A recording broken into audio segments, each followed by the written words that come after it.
starting with our format. This right here is a great example of our quadratic format. So the quadratic format is any equation that looks like this, ax squared, okay. So let me know if you can see my writing now. So this format, this setup here is what we're looking at. So our ax squared plus bx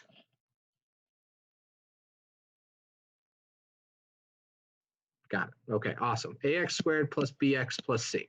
This quadratic format. Apologize for that technical difficulty. So let me reiterate what I was saying because you couldn't see what I was writing. This format of the equation, where we've got an exponent, our variable raised to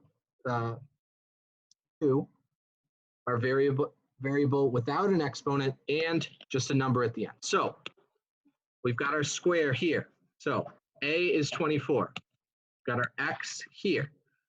So our b is 25. And we've got our coefficient at the end there.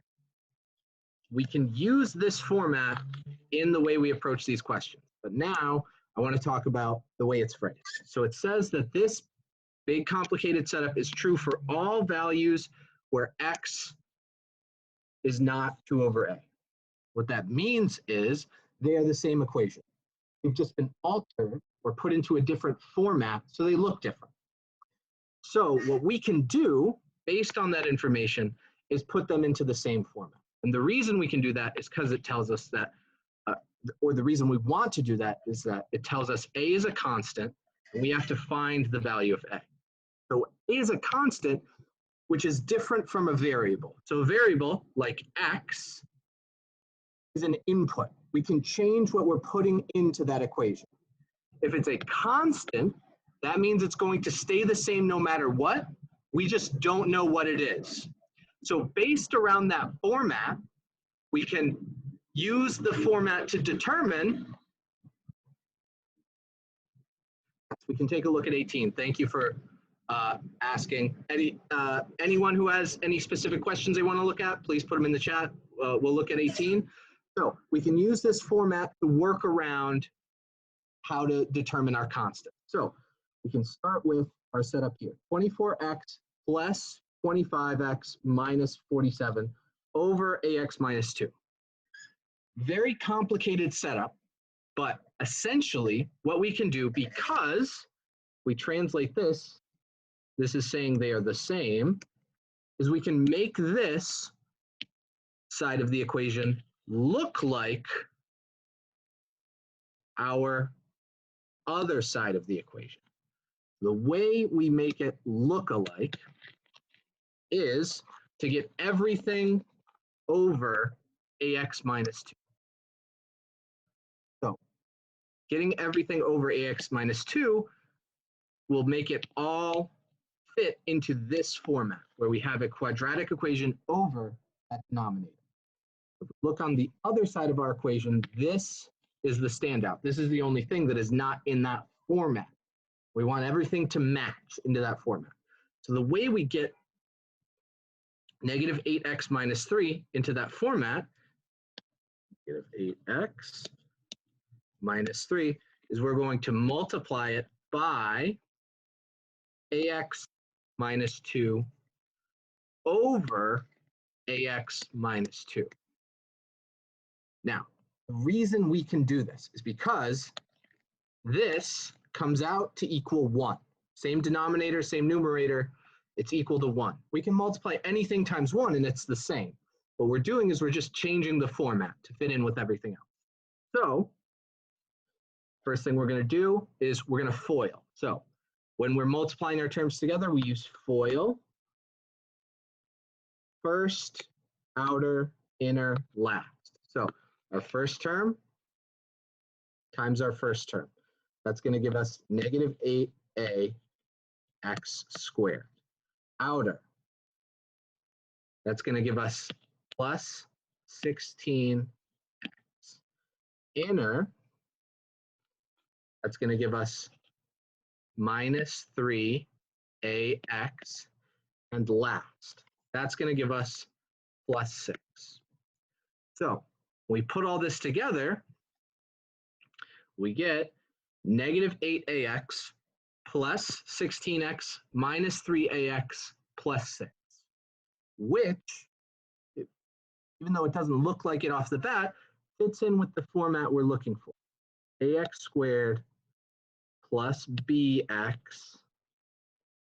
plus c. So we've got our x squared right here. We've got our x term with 16x minus 3ax. It's spread out across two different terms because we have this a here. So essentially what we have is 16 minus 3a times x. But that is our x term, and then we've got our coefficient at the end. So once we've got that format, we've got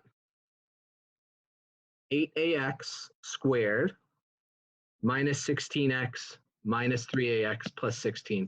We can match those terms to the other side of the equation because we know it has to be the same, right? From what we looked at earlier, we interpreted what they were saying. It has to be the same. We can match our terms. So let's take our x squared terms. For example, we've got 24x squared. That has to be equal to our other x squared term. So that has to be equal to negative, let me tidy that up a little bit.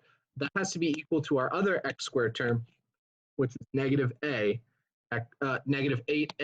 squared. Negative 8ax squared. So once we determine that these are equal, we can just solve for a. We've made our equation much simpler. So we would just divide by negative 8x squared, both sides. On the right, that's going to cancel out with the negative 8. It's going to cancel out with the x squared, and it's going to leave us with a. On the left, x squared is going to cancel out, and 24 divided by negative 8 is going to leave us with negative 3. So at the end of the solution, we get negative 3 equals a. So our answer is B, negative 3. Okay. We had a request to look at 18 from this section. Let's pull that up here. So 18, our geometric problem here. So with our progression of difficulty, we know questions get harder as we go along, but it resets once we get to the grid in portion, right? So these questions are probably going to be a little bit easier than what we saw or what we were just working on with the last few multiple choice questions. So let's take a look at our setup here. They've given us a diagram and they've given us some information. So this is an important thing to pay attention to. Figure not drawn to scale. It's very tempting to judge these diagrams based on the way they look. So to assume, for example, that this angle is wider than this angle. However, if we can't prove that, then we can't assume that that is true because it says it's not drawn to scale. So you have to use this diagram to prove the information you need. There are some things we can assume, for example, that these lines are straight and that they are parallel. We can also assume that the lines we see are intersect at this point. But things like scale, things like the size of an angle, we can't assume that unless they explicitly give us the information or we can prove it. So let's use the information they give us. The first thing we want to do is start applying information to this diagram up here. So let's look at what they have to say. Two isosceles triangles are shown above. If 180 minus z equals 2y and y equals 75, what is the value of x? Before we get into building strategy for this question, we can start applying the information they give us. The first thing is that they told us that we have two isosceles triangles. So isosceles triangles are triangles that have two sides that are the same length.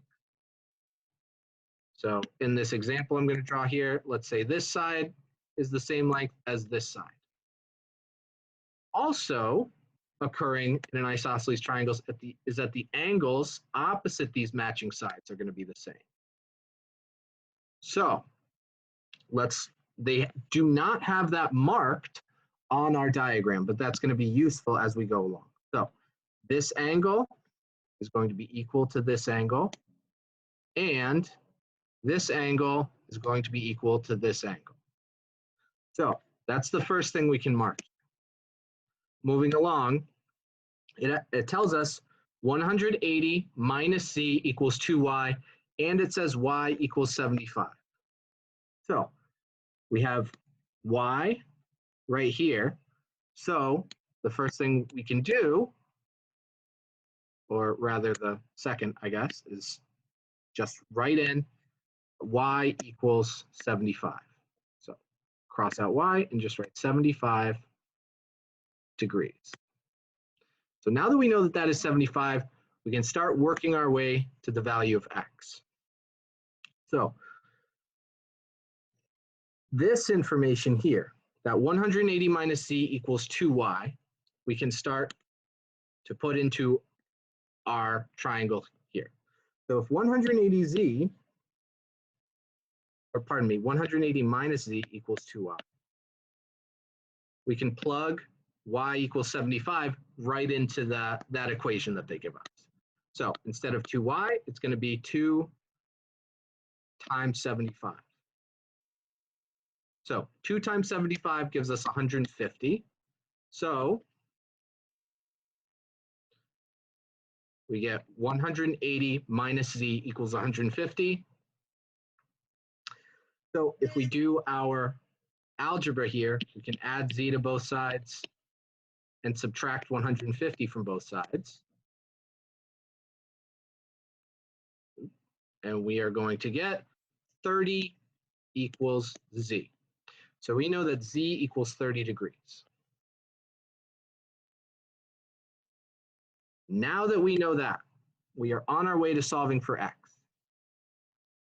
Because we can use the information we know about triangles. So there are certain things that we have to know about triangles. A regularly reoccurring axiom that you need to know about triangles is that all the angles in a triangle add up to 180 degrees.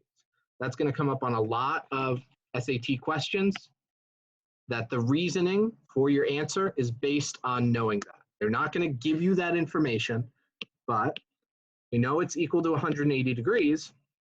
We can solve for our remaining angles. So we know that we have a 30-degree angle, right? So in our sum of 180 degrees, one of our angles is 30. We've got two other angles. But because it's an isosceles triangle, we know that those two angles are equal, like we marked earlier. So if they're equal, we can just substitute in a variable. Let's call it, so we don't mix it up with our other variables, let's call it a. So a and a. So we can simplify this to say 180 equals 30 plus 2a. And then we can solve for a. We subtract 30. That's going to cancel out. We're going to get 150 equals 2a. Divide by 2. And we get a equals 75. So you might be noticing that this setup is exactly like what we saw earlier, right? Where we solved for y, we used y equals 75 because it worked with this setup in this equation. So recognizing that 180 minus a variable or minus an angle equals 2 of our other variables or our other angles, that's a similar setup where that's based around an isosceles triangle.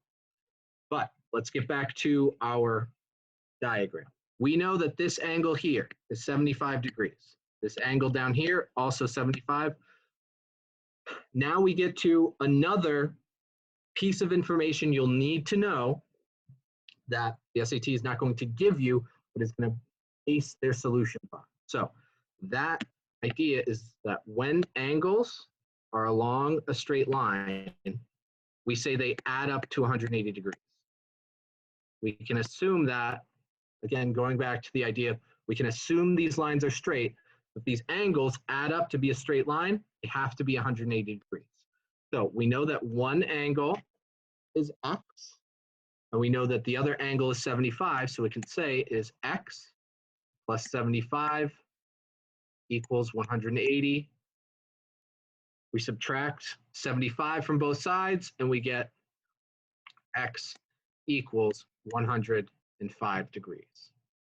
So you would just put in 105 as your answer, bubbling it in, but that is our solution.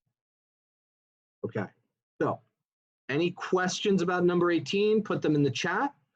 Let's look at a few more of our grid-in questions. Let me just take a look at the two multiple choice questions we skipped over. I would like to take a look real quickly at 14. So when we look at 14, what are the solutions of 3x squared plus 12x plus 6? We again see that quadratic format, right? We've got an x squared, we've got an x, and we've got a coefficient, just a number at the end. So we know that we can base it around this format. What we can also see is, especially with this sign here, this plus or minus sign, means we're going to be using the quadratic formula. So the quadratic formula, if you don't have that memorized, it's necessary for you to memorize it for questions like this. The quadratic formula can be used when we have this format equation. Ax squared plus bx plus c equals 0. So when it equals 0, which it does here, we can solve for x by using this equation that x equals negative b plus or minus the square root b squared minus 4ac all over 2a. So memorizing, that's the hard part. Once you have that memorized, all you have to do is plug in whatever's in the a spot, the b spot, and the c spot. So we can see that our a here would be 3. A equals 3. Our b be here equals 12. And our c would be here, it equals 6. So when we plug that in, we should get negative 3 plus or minus the square root of 12 squared, so 144, minus 4ac. A times c, 3 times 6 is 18, so 4 times 8 is 18. It's going to give us 2, carry the 3, 72. So 42 minus 72, all over 2a. A is 3, so all over 6. So now we can simplify this.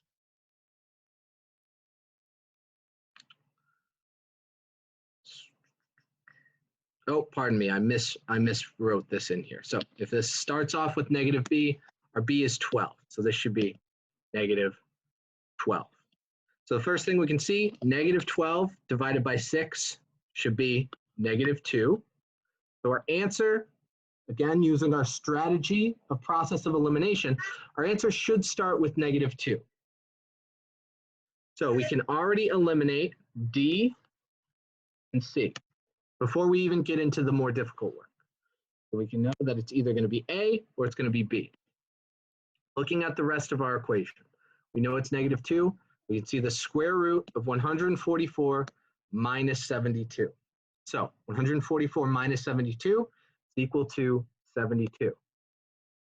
We have the square root of 72. If we look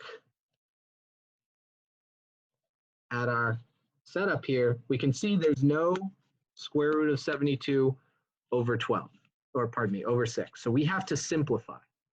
So the way we simplify is we look for squares or square roots that we can take out of this number. How can we split this up? So what we can split this up into is, let me erase this in here. We can turn 72 into 36 times 2. 36 is equal to 6 squared. So this all becomes the square root of 6 squared times 2. So the square root will cancel out this 6 squared. That's going to become just 6. So we've got 6 times the square root of 2. And then what we can see here is the 6 divided by 6 is going to cancel out. So we should just have our answer A, -2 plus or minus the square root of 2. So if you're not familiar with simplifying a radical, simplifying a square root, that's something to practice.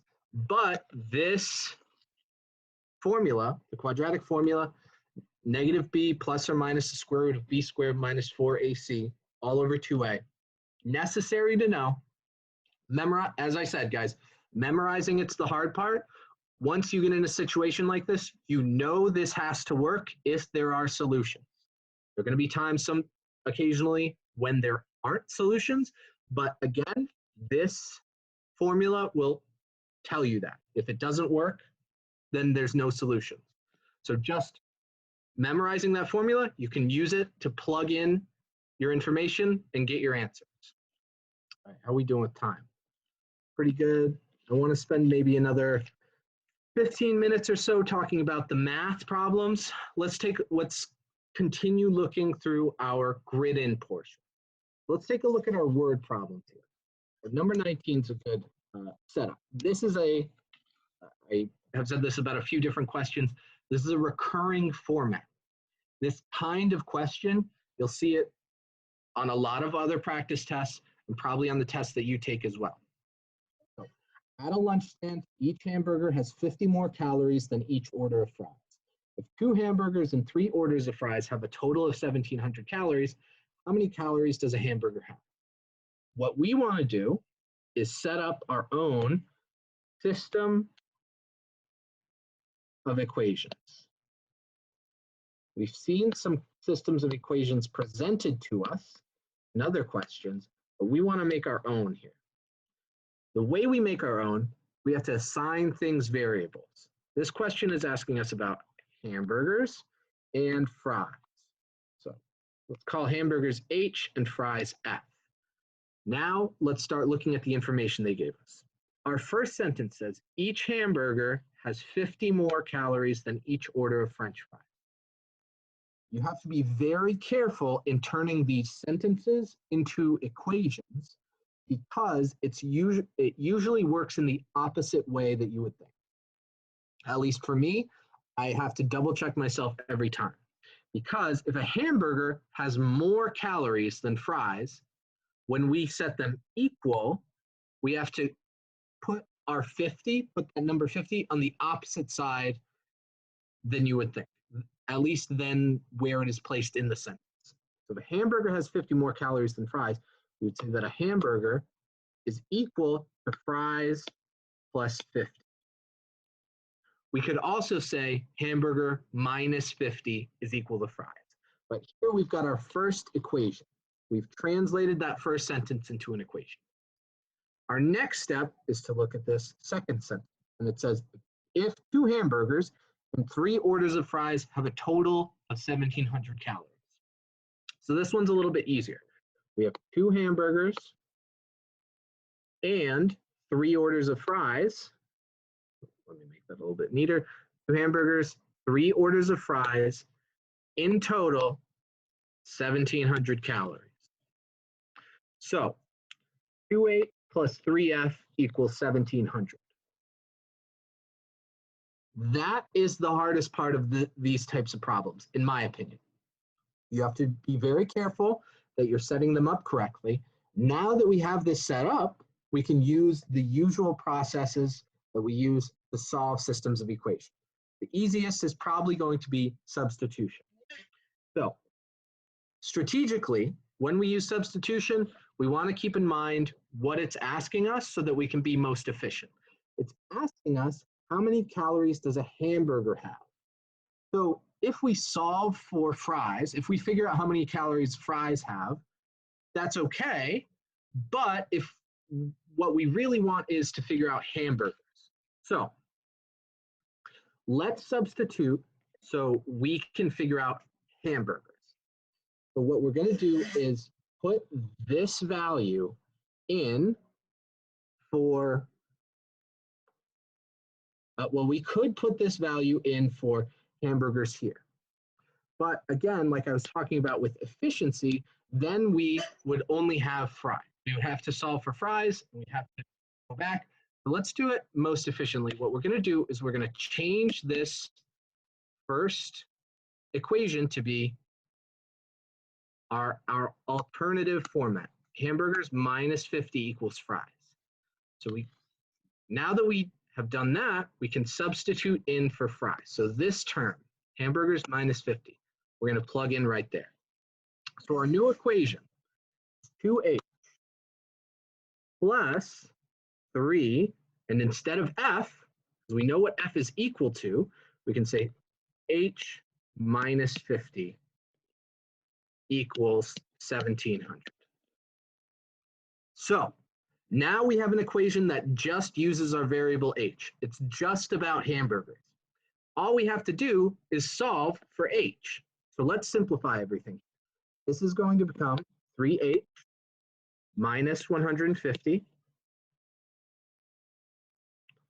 So 2h plus 3h minus 150 becomes 5h minus 150 equals 1700.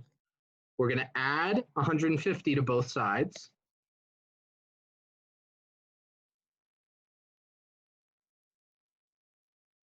So when we do that, we're going to get 5h equals 1,850. And all we have to do is divide by 5. And we should get 370. H equals 307. So this algebra we did here, the really common occurrence, especially on the no calculator portion, having to solve systems of equation using substitution. What is particular to the SAT, and especially for the more difficult questions, and especially for the grid-in portion, is this setup where we have to make our own system of equations. Be careful about where our coefficients go and how we interpret everything. So that is the way to solve this kind of word problem. And you're going to see that a lot. Just make sure you're setting up your own systems of equations. First thing you want to do is assign variables, and that's going to make it easier to go from there. Okay, let's take a look at number 20. And then we might be able to take a look at a few of the calculator portion questions as well. So question 20 is going to be about triangles, which is in trigonometry, which is another common topic for the more difficult questions on the SAT and in the grid-in portion especially. So we're going to have to use some concepts about proportionality, similarity, proving triangles are similar or different. Let's look at our setup here. When you have a question that is, especially a word problem that is about triangles, you want to read through it, and as you're reading along, you want to draw yourself a diagram. Diagrams aren't going to solve it for you, but it's going to make keeping track of the information a lot easier. So let's read through. In triangle ABC, the measure of B is 90 degrees. BC is 16 and AC is 20. So a triangle should look something like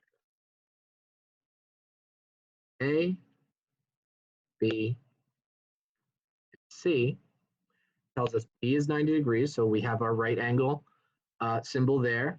BC is 16. This is 16 in length. And then AC is 20. Our hypotenuse is 20. Triangle DEF is similar, to triangle ABC, where vertices DEF correspond to ABC. So DEF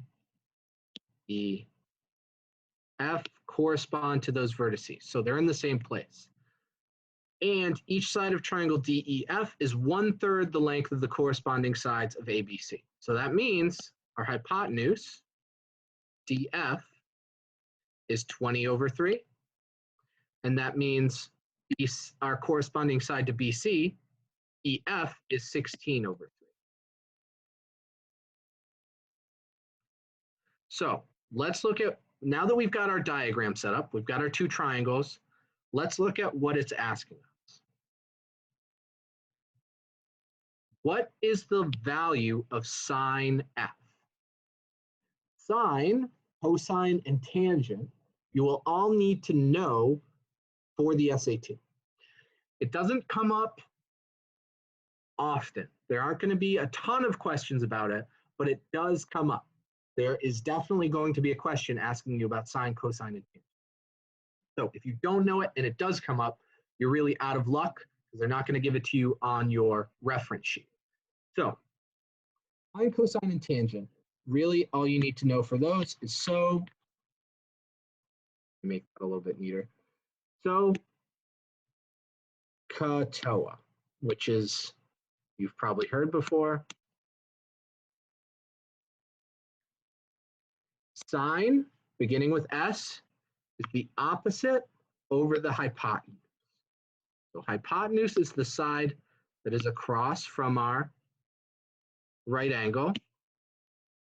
This would be our hypotenuse.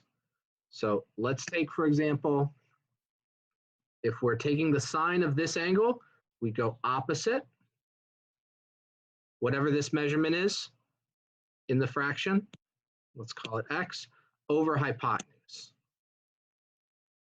Let's call that Y. So that fraction, that ratio would be our sine. And that is how we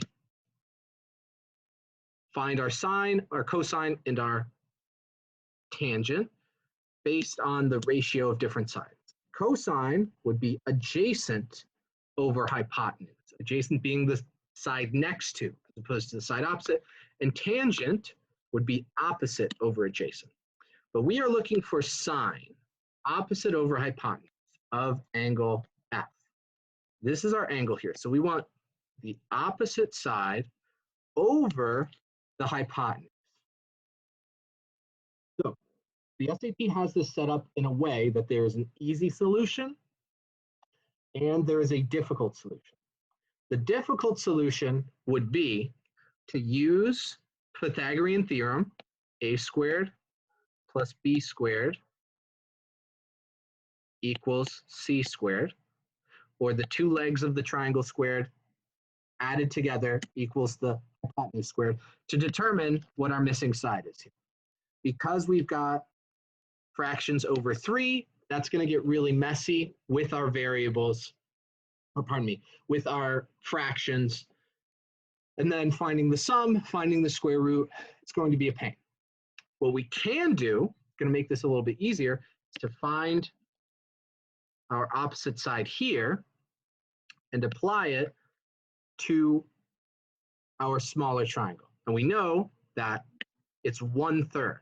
So that's the scale of our similar triangles. We would just divide it by 3. Using some critical thinking and our concepts of similar triangles, we can know that our sine of our larger triangle is going to be the same as the sine of our smaller triangle for the corresponding angles. So our corresponding angles here, C corresponds to F because our vertices are in the same place, right? It told us they have corresponding sides, DEF and ABC. So it's going to save us a lot of work if we just find the sine of angle C down here, as it's going to be equal to the sine of angle F. So let's do that here. The first thing we have to do is find this missing side.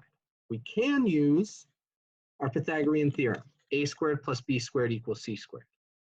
We can also know that this is a 3-4-5 triangle.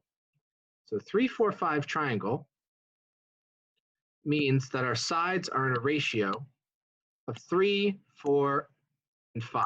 Our hypotenuse being our length of 5, some multiple of 5, one of our legs being a multiple of 4, and one of our legs being a multiple of 3. So we look, 16 is 4 times 4, 20 is 5 times 4, so our missing side should be 3 times 4, which would be 12. So now that we found that missing side, we can do opposite, which is 12, over hypotenuse, which is 20. So we know that the ratio should be 12 over 20, which simplifies to 3 over 5. And that would be your answer. This question involved a lot of different topics that are necessary to know for the SAT, but come up in the more difficult questions and not in the broader spectrum of questions. Similarity in triangles, sine, cosine, and tangent, the Pythagorean theorem, all of these are necessary to know. Other things like special right triangles, 3, 4, 5 triangles, those are not going to be given to you on your reference sheet.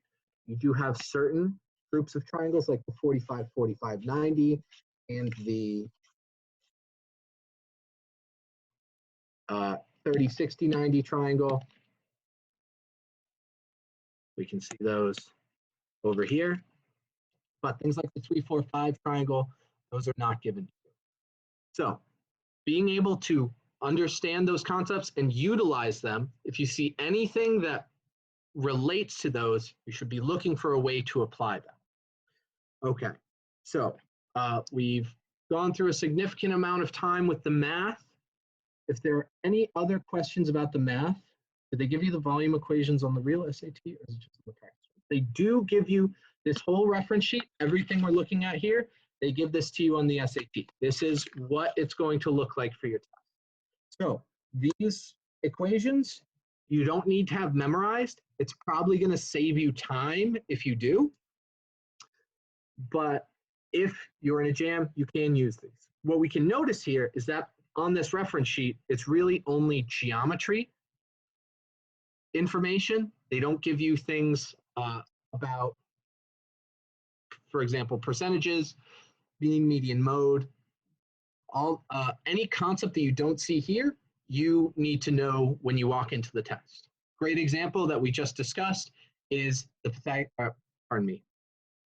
not the Pythagorean theorem, but the quadratic formula. 16, can we go over 16 from the no calculator section? Got it. Yes, let's take a look at that. Okay, so let's go over 16 and then I want to move on. We can talk a little bit about the writing and language, and then I would also like to discuss the reading as well. 16. First, there we go. Okay, let's look at our setup here. X cubed times x squared minus 5 equals negative 4x. If x is greater than 0, what is one possible solution to the equation above? So our setup here, let's take into account all the information they give us. They tell us x is greater than 0. So what they're doing when they say that is that we can't just say x equals 0, because then it would be 0 times negative 5 equals 0, which would be true. That would be too easy, unfortunately. So we need to figure out how we can find a solution to this problem in a different way. So a great place to start is to set everything equal to 0. So if we do that, we'd have x cubed times x squared minus 5 minus 4x. So when we do, plus 4x equals 0. So when we do that, we can start distributing and see if we can find a way to further simplify. So when we distribute everything, x cubed times x squared. So we've got a exponent times an exponent. So what happens when we have an exponent with the same base, so both are x raised to a different exponent, we add them together. That's going to be x to the fifth minus 5x cubed plus 4x equals 0. So now that we've done this, we can see it's almost in a quadratic setup. So we can see if we can split this up into something for us to solve. So we could take out, for example, we could take out x. So that would give us x times x to the fourth minus 5x squared plus 4 equals 0. So once we have that set up, we can see it's not quite where we want it to be. So let's look at our solutions here. This is a great question. This is a difficult one for us to approach. Okay.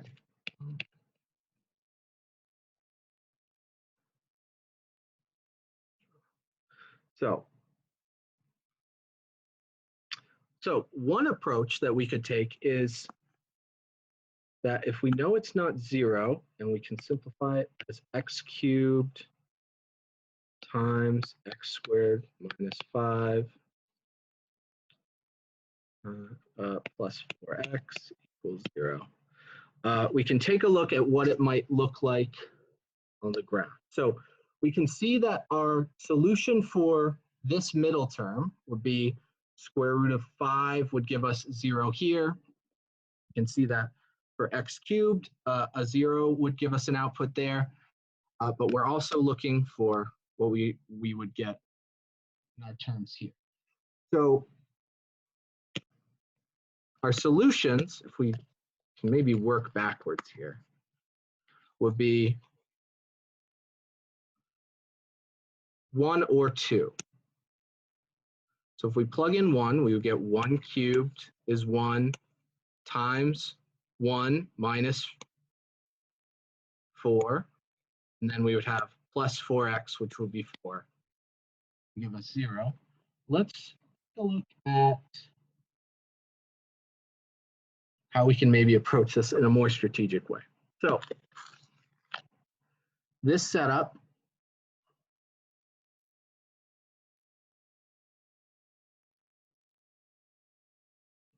pardon me.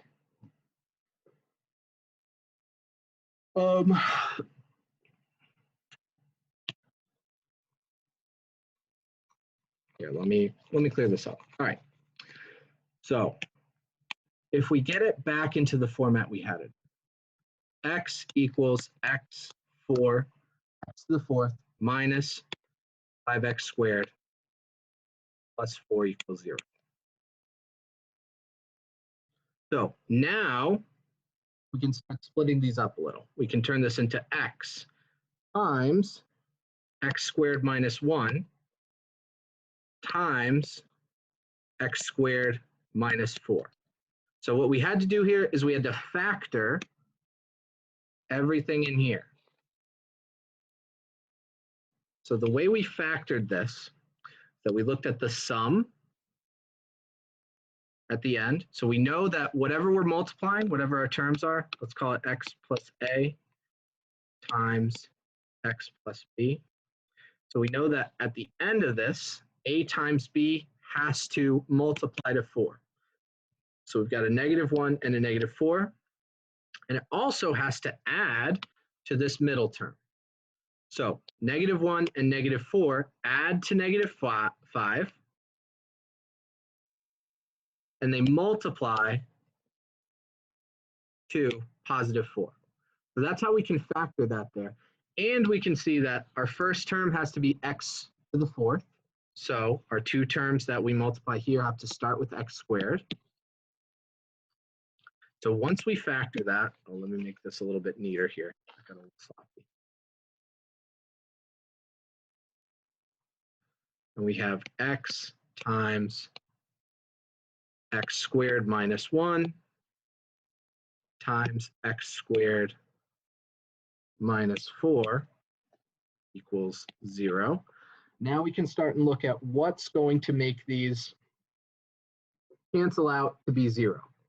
So we can see it's all being multiplied times each other. So whatever we plug into these terms, if it gives us 0, 0. So the first thing we can see, we've got x by itself. If that's 0, everything is 0, but it tells us x is greater than 0. Looking at our next one, x squared minus 1. X, if x equals 1, 1 squared minus 1 would equal 0. So that is one possible solution, x equaling 1. We look here, x squared minus 4. If x equals 2, 2 squared equals 4, 4 minus 4 equals 0. So that's our other solution. So sorry, that discussion was a little convoluted, but essentially what you want to do for a setup like this, get everything on one side, set it equal to 0. That's usually the approach the SAT is setting you up for. So once you get everything on one side, we could see the quadratic equation, quadratic formula is not going to work. So look if you can factor or simplify. So we could see that we could split things up a little bit. We could take that x out, because x was a common factor and everything. And then we could factor it out into different terms. Once we got it into different smaller terms, we could see what we could plug in to make it equal 0.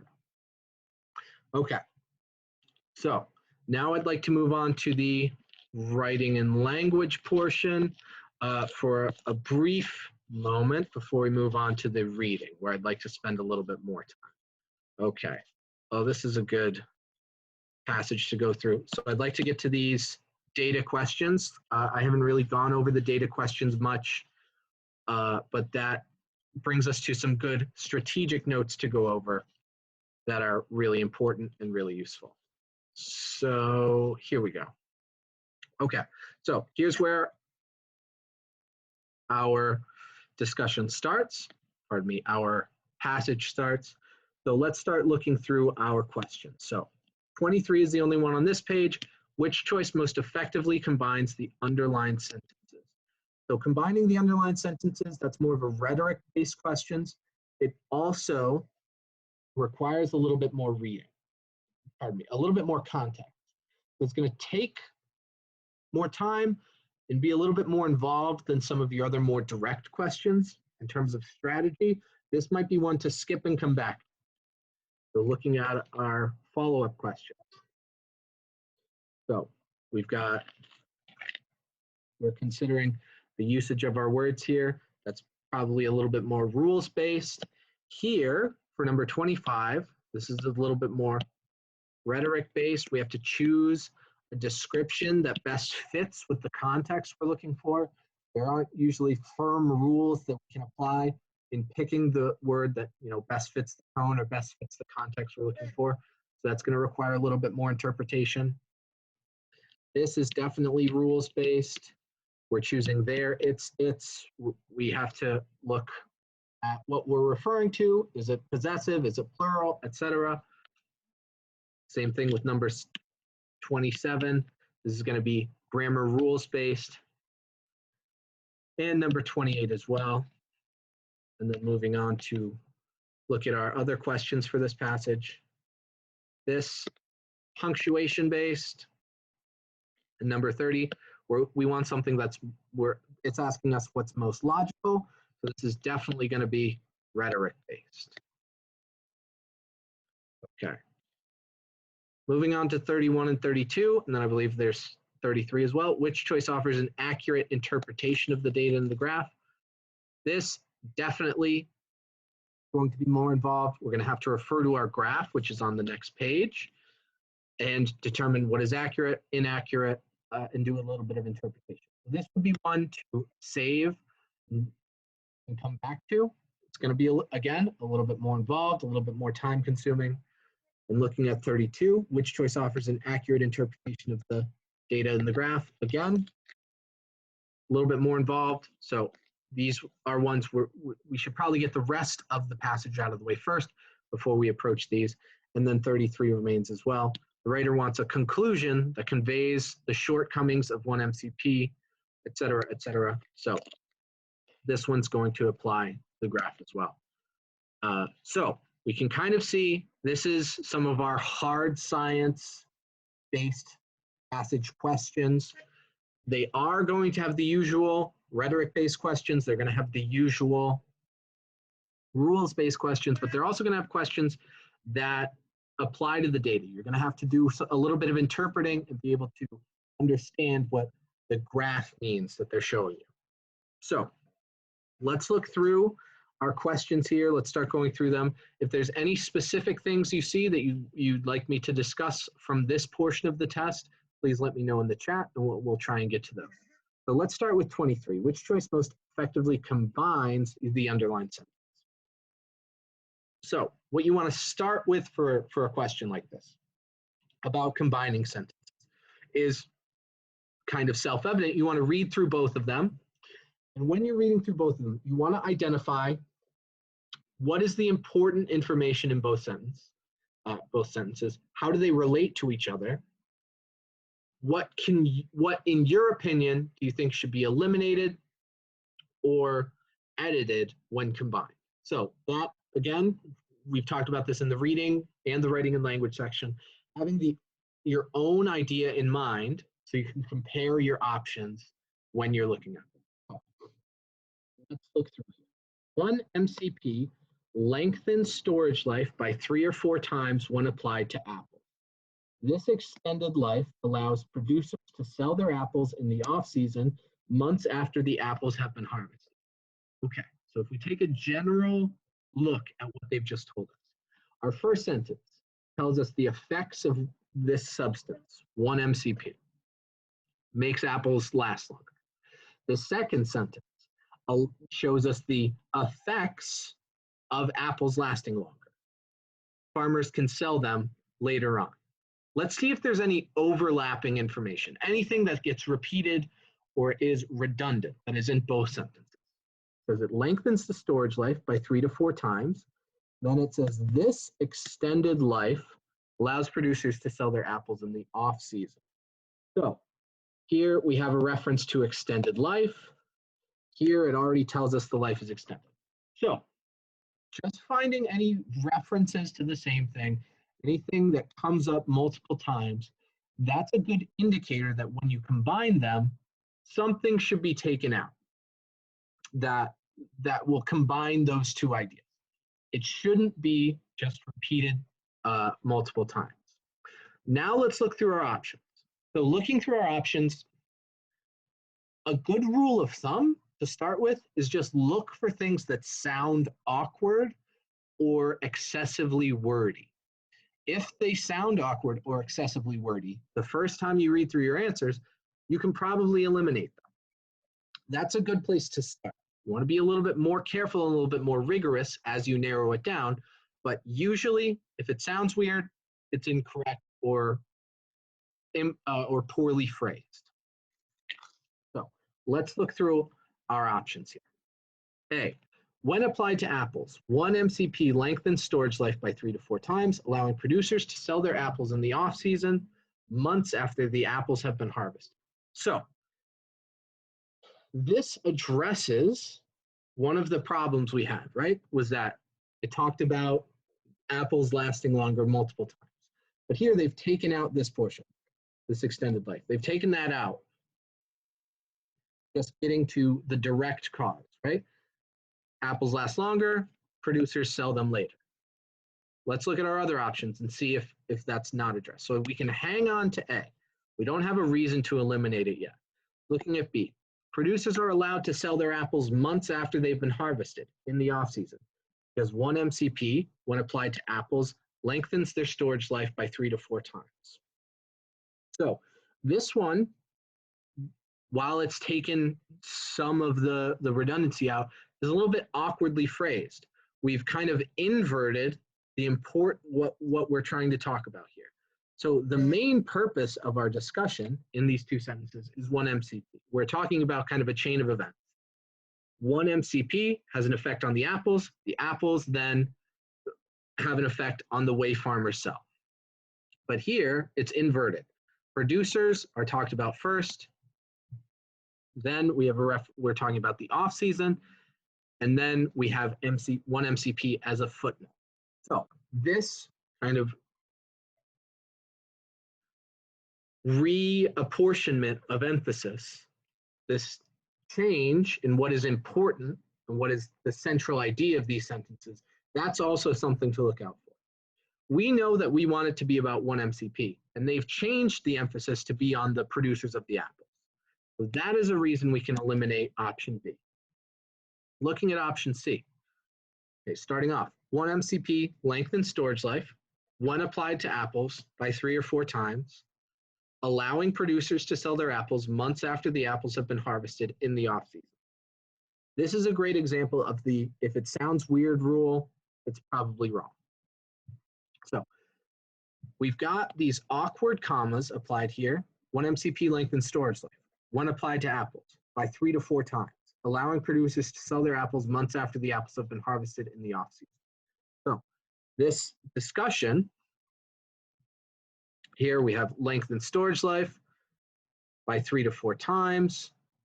All of our ideas are mixed up so that there isn't a smooth discussion like we have, for example, in option A, where we've got cause to effect to cause to effect. Here, our ideas are interrupting each other. We don't have a smooth flow of logical causation that we're talking about. So we can eliminate C as well. And moving on to D, months after apples have been harvested, producers are allowed to sell their apples in the off season because one MCP, length and storage life when applied to apples by 3 to 4 times. So there's several things that stand out as why we can eliminate this. One example is this awkward phrasing in the off season is what is a separate phrase so that it interrupts our discussion. Our conclusion to this statement, because one MCP lengthens the storage life when applied to apples by 3 to 4 times. So this, we don't have like a direct reference to storage life being that of apples. Any way we look at it, this phrasing is not clear or concise or emphasizing what we need to be emphasized. So we can eliminate D as well. We can go with A. So again, kind of a general rule of thumb when you're first looking through it is what sounds awkward, what sounds wordy, what is redundant. You can eliminate those. You're not allowed to read these questions out loud in the exam, but that's the kind of approach you want to take, where what stands out as improperly crafted. And then on the flip side of that, what comes off smooth, what has the proper emphasis, and what gets to the correct ideas and the correct emphasis. Okay, continuing on through our passage here. Let's look at number 24. So number 24, we have a very small portion of this sentence in consideration. So it means we can probably just look at the context of the sentence itself. So let's stick to this sentence alone.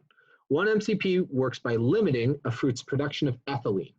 It is a chemical that causes fruit to ripen and eventually rot. So we have our options. It is a chemical, being a chemical, that is a chemical, or delete the underlined portion. So the first thing we can look for is the text as it is. Is there anything specifically we can identify as violating a grammatical rule? It is a chemical that causes fruit to ripen and eventually rot. So that is a little bit awkwardly paired with our comma. However, it doesn't specifically violate any rule.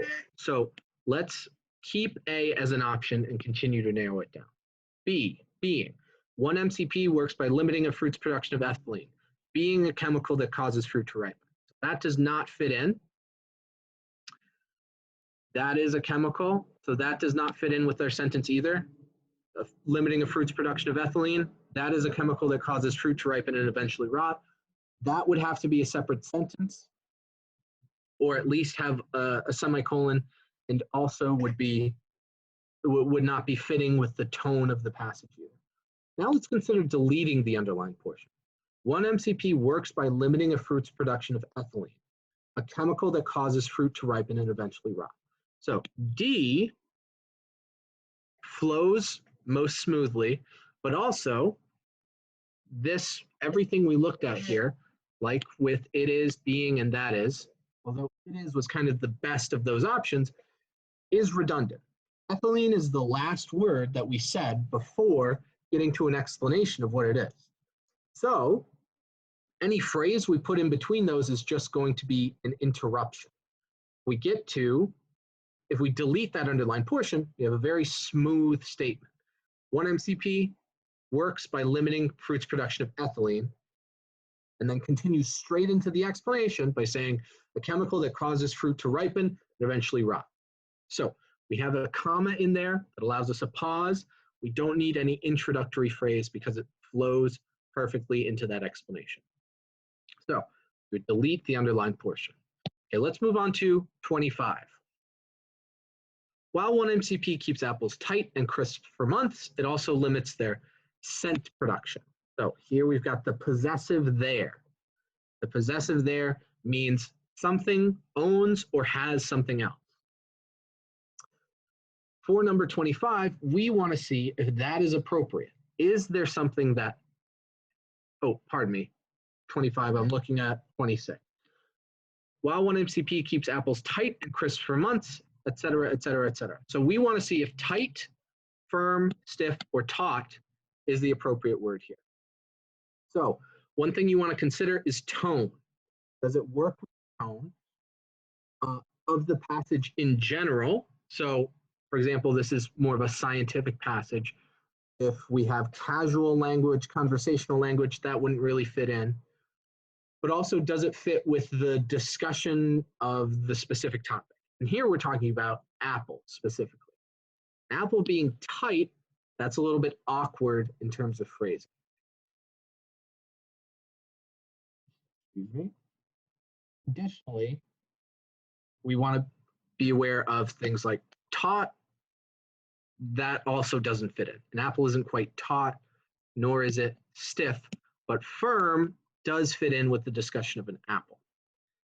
This kind of question is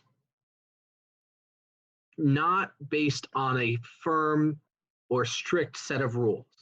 This is about usual English usage. How do we usually refer to things, or how do we usually use certain terms?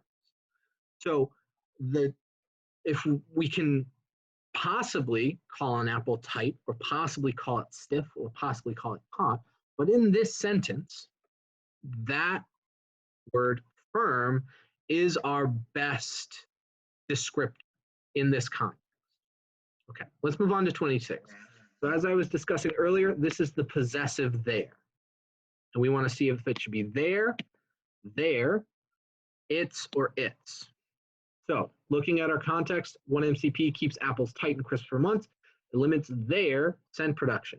So we are referring to scent production. We want to see, is scent production something that is owned? Does something have scent production? We look at the context of the sentence, apples have scent production. So yes, apples own this thing. So we can eliminate anything that is not possessive. That means B, there, which is not possessive, we can eliminate. And D, it's, with an apostrophe, which means it is, we can eliminate. So now we want to consider, should it be limits their scent production, or it limits its scent production? So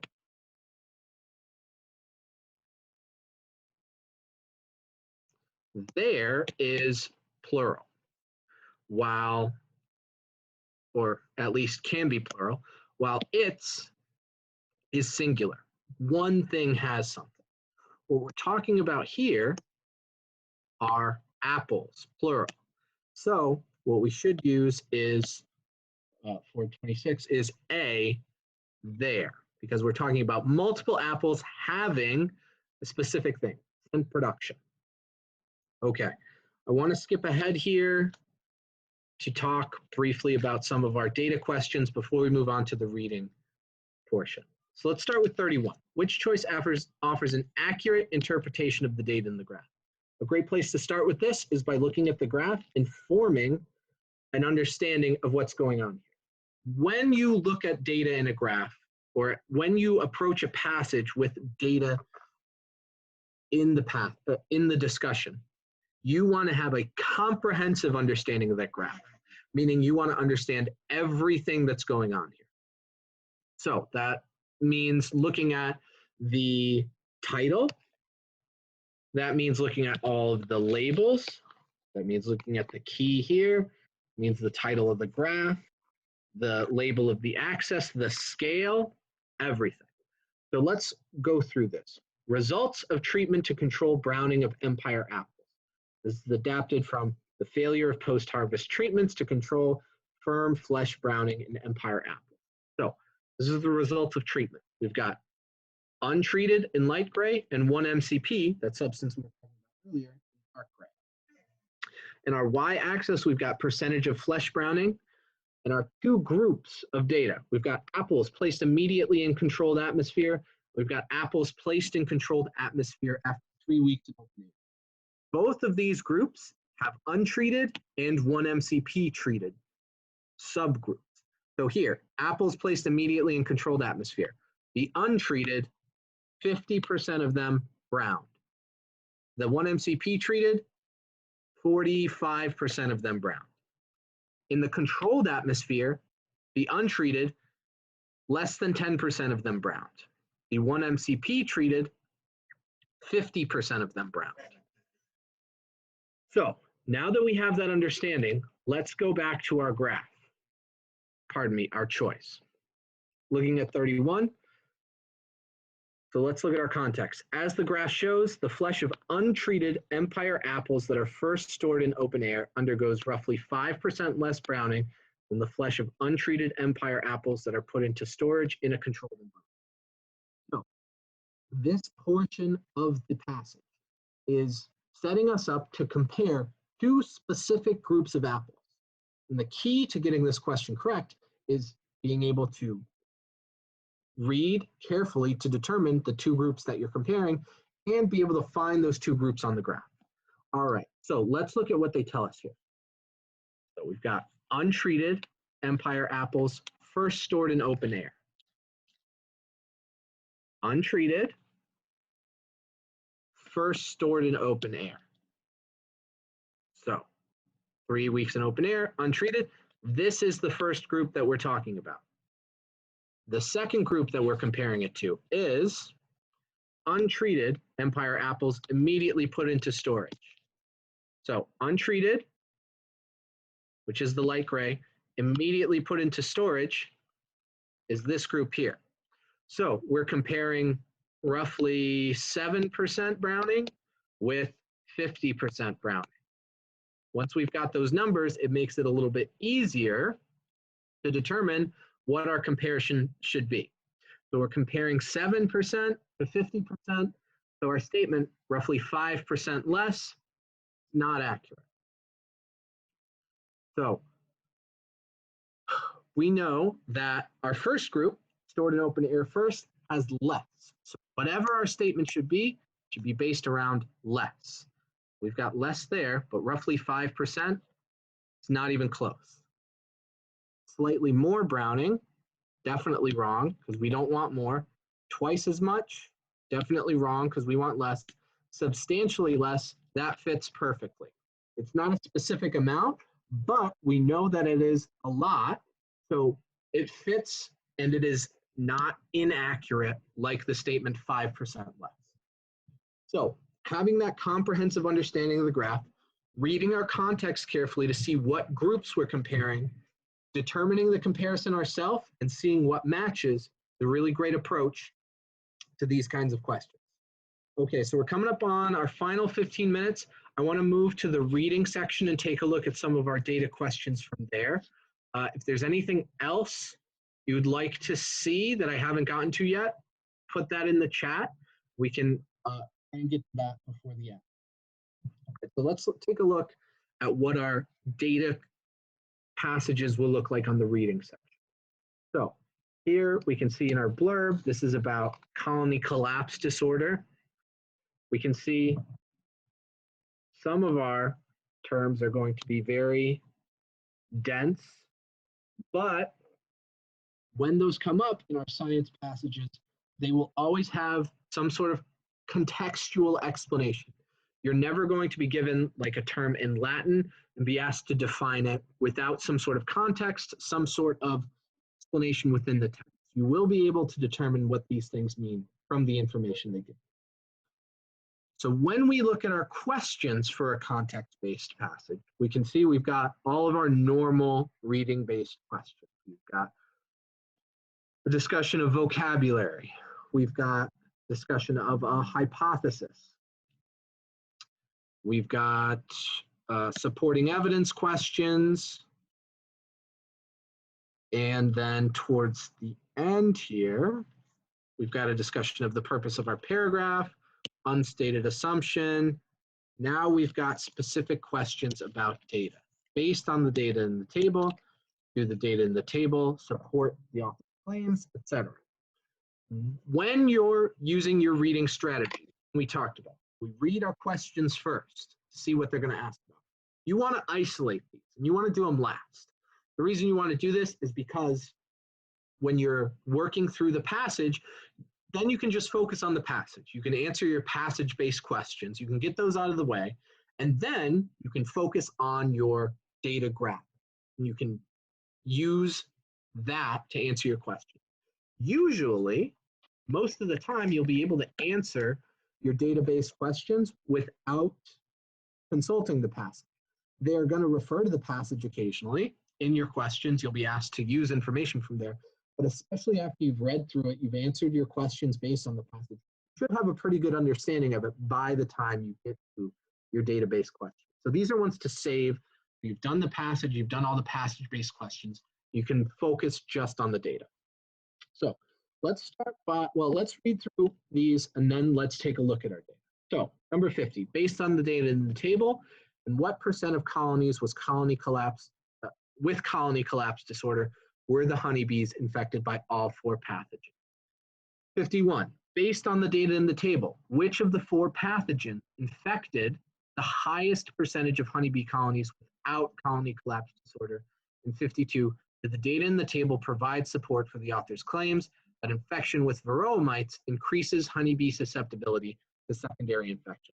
And we can see with 52, this format is one we've seen previously on the writing and language section. We've got yes, yes, no, no, and all of them have a different reason. That's that format, that recurring format, we can kind of use against this question to our advantage. So let's start by looking at our passage. From what we've seen, we can compare that to the writing and language data question we saw earlier and know that being able to understand the specific groups we're comparing or identifying and being able to draw those connections and identify those in the data is going to be very important. So we want to have a comprehensive understanding of our data. So the table above shows for colonies with colony collapse disorder and for colonies without colony collapse disorder, % of colonies having honeybees infected by each of 4 pathogens, by all 4 pathogens together. Okay, so we know we had a discussion of pathogens in our questions. So we've got our setup here. % of colonies affected by pathogens. We have colonies with colony collapse disorder and colonies without colony collapse disorder. And these are our pathogens on the left. We have viruses, fungi, and all 4 pathogens. So these numbers here are giving us the percentages with these pathogens and then with all 4, comparing with colony collapse disorder and without. Now that we've got that comprehensive understanding, let's take a look at some of our questions. So we already looked through these, we got a good idea of how they're going to phrase these questions, what they're going to ask us. So based on the table, in what percent of colonies with colony collapse disorder were honeybees infected with all 4 pathogens? Pardon me. So now that we have an understanding of our graph, seen these questions already, this is going to be pretty straightforward. We know we're going to look within the group that has colony collapse disorder, and we're going to look in the row that has all 4 pathogens. So with colony collapse disorder is this column here, all 4 pathogens is this group here. So our answer is 77, which is B. Okay, moving on to number 51. Based on the data in the table, which of the 4 pathogens infected the highest percentage of honeybee colonies without colony collapse disorder? So this one's phrased a little differently, but we can determine what our approach should be. So we are looking at colonies without colony collapse disorder. And we're looking for the highest percentage of infection. So we want to find the biggest number for the colonies without colony collapse disorder. So we're looking at our other column, colonies without, and we want to find the highest infection rate. We can see right here, 81% is our highest. So this should be our pathogen there. So let's go back down to here, and our answer should be, pardon me, for 51, D, because this had the highest infection rate. No, well, I don't speak Latin, but we can determine that from our passage. And then our final question, do the data in the table provide support for the author's claim that infection with varroa mites increases a honeybee's susceptibility to secondary? This is a great example of a very complicated setup that we can work around. So this kind of question will come up where it asks you about the author's claims and asks you to relate them to the data they give you. Here, they've done us the favor of specifying the author's claim that varroa mites increase a honeybee's susceptibility to secondary infection. So if we wanted to determine what that is, we can go to the passage. We can see we've got description of varroa mites here, see everything they say about that, and go through and find everything they have to say about varroa mites and determine what their hypothesis is. However, they give us a summary of that statement in the question. It increases honeybee susceptibility to secondary infections. So that statement has already been summarized for us. So varroa mites increase susceptibility to secondary infection. We just have to determine, does the data in the graph support that in any way? Now, as we discussed earlier, we've got this format of yes, yes, no, no. When we look at the data, we don't even have to focus on the reasons that they give for any of this. You want to keep in mind the yes or no aspect of that question. Because when you look through that data, if you see something that indicates yes, it does support that, or no, it doesn't support it, you want to make that decision on your own. Because now when you come back to these questions, you can just pick 50% of your answers. We can eliminate 2 of them and go on to the other 2, determine which one we should select from there. And that's going to make the process much easier. And it's going to eliminate the opportunity for these answer options to try and persuade you or try and mislead you with the way they're worded or with what they reference. So let's take a look at our data and try and determine whether this supports that statement. So these 4 pathogens, IAPV, KBB, these fungi, and then we have a list of all 4 pathogens. Got a group of colonies with colony collapse disorder, group without colony collapse disorder. We've got a percent of colonies affected by the pathogen as our title. So we've also read this summary down here already. What might occur, determine it, well, based on how you approach this question, that you might end up rereading this over and over, looking for any mention of what this author has discussed, the type of mites, varroa mite. But we can see there is no mention of it. There's no mention of cross-contamination. There's no mention of this author's hypothesis, this author's claim, that varroa mites increase a honeybee's susceptibility to secondary infection. If there's no mention of it, if there's no relevance there, that is as good a reason as any to say, no, it doesn't support it. It's not always going to be the antithesis. It's not always going to say the opposite. It's not always going to mention something and say that it's wrong. It might just not mention it at all. And in that case, we can say, no, this data does not support that claim. So we can say no because there's no evidence, there's no reason in that data for us to say, yes, it does support it. Remember, we want that evidence, we want the text to prove the answers for us. Right now, there's nothing proving that it's supported. So now that we've narrowed it down to no, we can eliminate A and B, right? So we've narrowed it down to no. So let's look at our no options. No, because the data do not provide evidence about bacteria as a cause of colony collapse disorder. Or D, no, because the data do not indicate whether honeybees had been infected with the mites. So this is a tricky way of setting up these questions because we don't have evidence about specific bacteria. We only have viruses and fungi. So that question is specifically set up for you to look at that data and say, well, I don't see anything about bacteria, so this must be the answer. However, we're specifically drawing a connection to this statement up here.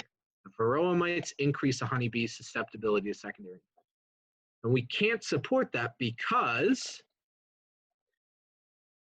there's no discussion of these mites. So, because we can't relate it specifically to this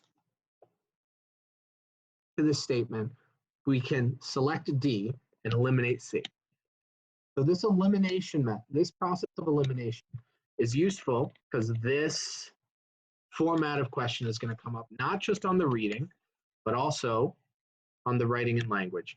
So starting off with yes and no, that basis for your first elimination, you can eliminate two options and then working on your reason. What reason specifically applies to what you saw in the text?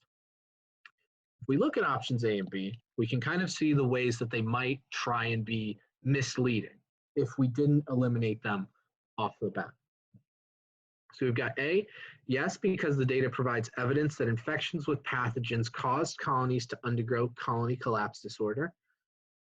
Or B, yes, because for each pathogen, the percent of colonies infected is greater for colonies with colony collapse disorder than for colonies without. So these rates of infection, if we look at the data, we can find those connections to make about rates of infection and how they're connected to colonies with colony collapse disorder, colonies without colony collapse disorder. However, that doesn't have any relation to that statement the question's asking about, varroa mites. So if we didn't eliminate these out of hand, if we didn't eliminate them off the bat because they said yes, it would be easy for us to fall for that setup, for us to draw those connections and say, yes, this matches with what the answer says, so it must be true. And that's why it's best to start with the yes or no option and then move on from there. Okay, looks like we're coming up on time for today. So we've worked through a lot of practice test 3. I'd like to move on to practice test 8 for our next session. So start working through practice test 8, use those strategies we've been talking about, if you have specific questions or things you'd like to see from the rest of practice test 3 that we haven't gone over, bring those questions and bring those problems to our next class next week. When you work through practice test 8, I'd love to hear what specific questions you guys had trouble with or anything that you'd like to see that you had difficulty with. Okay, so it's 8:30. You guys are free to log off. I will see you next week, and we'll be sending out an email with the recording and with our homework. Okay, have a good night, everyone. Okay, so thanks for watching, and please remember to contact us at info@embracetutoring.com to set up any personalized private tutoring sessions you would like. Stay tuned for future videos, and best of luck with your studies. We definitely encourage you to visit our Instagram as well as TikTok pages if you have any questions along the way. Take care, guys. Best of luck with your studies.